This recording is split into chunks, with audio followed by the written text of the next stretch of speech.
So one thing I want to talk about scientific calculators is they are a little different, or they all work a little bit differently.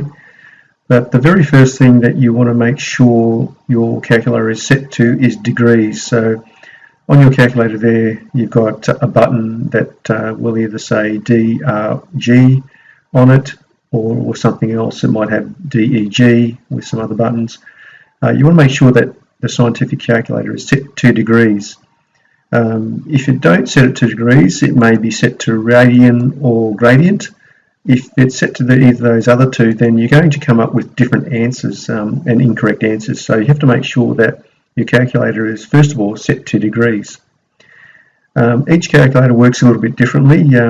On this one, you can see we've got the tan, cos and sine button.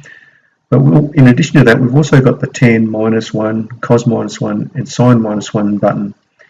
So you would use these buttons wherever you've got pressed a shift or a second function button.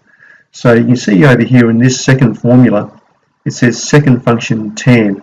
So in other words, before I hit the tan button, if I had a second function button somewhere here, I would press the second function button and then I would hit the tan button.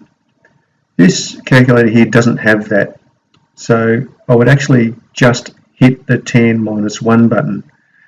On other calculators, the second function button is replaced by a shift button. So wherever you've got that sort of calculator, where it says second function, just press shift and then the tan or cos or sine, whatever is indicated in the formula. But if your calculator looks like this, wherever there's a second function in the formula, you would make sure that you press either one that has the -1 and not the others up here.